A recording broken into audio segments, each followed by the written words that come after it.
Hey guys, Boris Lastwick from BK. Great to be with you. I gotta apologize up front if you're gonna hear some ambient noise because they're doing a tremendous amount of jackhammering outside my apartment in New York. What a surprise! You guys get to hear noise again. So bear with me while I make the video.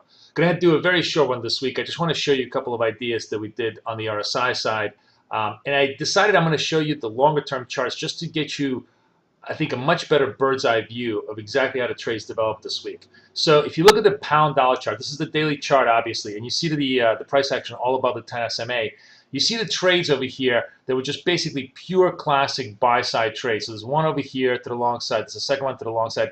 This was in many ways a lucky trade rather than a good one. And those of you who were with me in the FX Street webinar this week, you saw me. I was just basically really screwing around with the idea of just selling weakness above the 10 SMA, and it happened to be that I've actually caught the turn, and this trade did work its way out. But generally, it's not the kind of a trade that I love to do. Those of you who know the RSI bungee jump know that I only want to trade in the broad direction of the overall trend, not try to pick up tops and bottoms within that position. So I got lucky on this, but I'm going to go down more granular in a few seconds and show you some of the other setups on the hourly charts. But you can see that generally this is sort of the perfect type of trading environment for the RSI bungee. You catch the moves, you trade within the trade. It's just very smooth, very simple, really good trades on the pound dollar. Euro was a little different story here. You see the euro, by the way, here. I caught the move to the upside in a nice classic fashion right over here.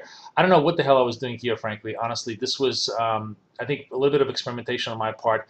And then I missed a couple of trades to the downside, and this is just simply a function of me being away from the desk. And I'm going to discuss this in a few seconds later in terms of the NFP price action and how well it would have worked on the RSI moves. But it's just simply a function of the fact that I was not at the desk at the right time to take the trades. So the setups were there. I just wasn't there myself.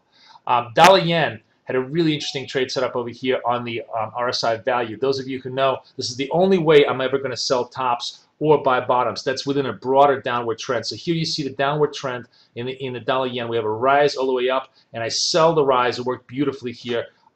This was actually right before we did the BK swing trade on the euro yen, which if it wasn't for Draghi would have been a great trade, but he completely screwed us on the trade. Those of you who traded with us, it should have been a pure hit. It turned out to be just sort of a small win for us. Lastly, this was a very, very good currency pair to trade in what I talk about, which is the trading with a broader trend. Here's the sells in the Aussie dollar, as you can see clearly below the 10 SMA over here, and then this whole week Aussie was very, very weak. We sold it here. We sold it here. I could have sold it even one more time. Again, it was away from the desk. Couldn't take the third trade, but it was just classic momentum trading. And I think when you look at it from a long-term chart, when you look at it from the much wider perspective, you really begin to understand why the kind of trading that I do begins to make a lot of sense and really begins to work in the long run. So now let's just kind of change our tactic. Let's take a look at the shorter-term trend trades. Just bear with me for a second. I'm gonna pull up the dollar yen. All right, so this is dollar yen hourly chart,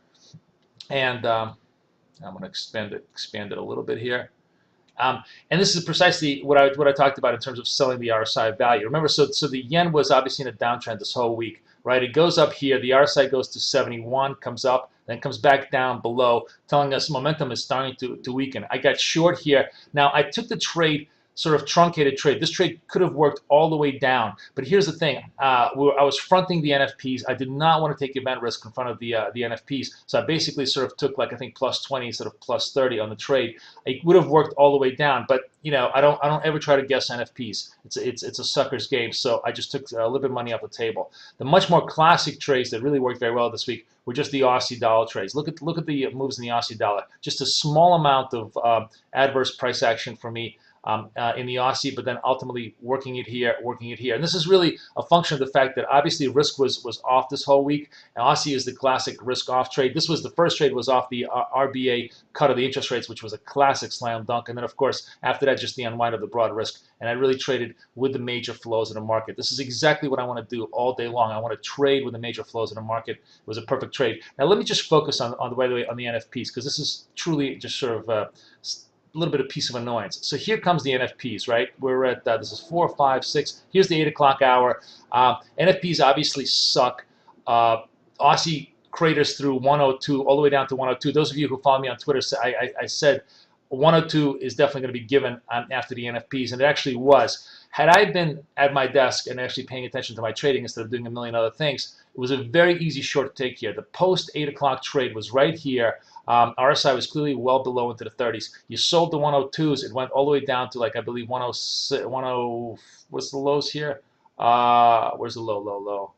101.70, right? It was actually lower. Yeah, 101.70, and it would have clearly made you money off the off that trade. Similar kind of situation with the not the pound dollar, the euro dollar. Euro dollar was actually very interesting because this is a setup that Kathy always talks about. The first move post NFPs usually is always the fake out move in the euro dollar. So okay, we have weak numbers on the U.S. front, and the knee-jerk reaction is this is positive euro for some idiotic reason. In the sense that the assumption was that maybe this is going to create more QE, maybe this is going to be ultimately positive risk. Of course, it wasn't. The numbers weren't that weak that QE was going to be on the table, but they were weak enough that there was certainly very little growth, and the stocks were going to crater off of the news. So the euro does the typical thing, which is it squeezes out the early shorts. It comes all the way up here, then totally reverses itself. And this would have been a great RSI setup because remember, on the broader charts, the euro is still down, still in a downtrend on the 10-day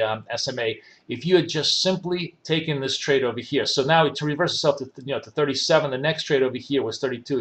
If you had sold over here, you clearly had a potential to make more money to the downside. So bottom line is, if you'd been watching the charts a little more carefully, I probably would have made a couple of more pips to the end of the week. But overall, the key thing that I wanted to sort of share with you is that if you were just trading with a broader trend in the market on the longer term charts, which I want to go back to just to show you again why the longer term charts are just so important to look at, you see how within that time frame the idea of trading with trend becomes so valuable as a tool on an intraday, on a short-term trade basis. So I hope you guys enjoy all the trades. I'm wishing you guys the best of luck and the best of trading next week.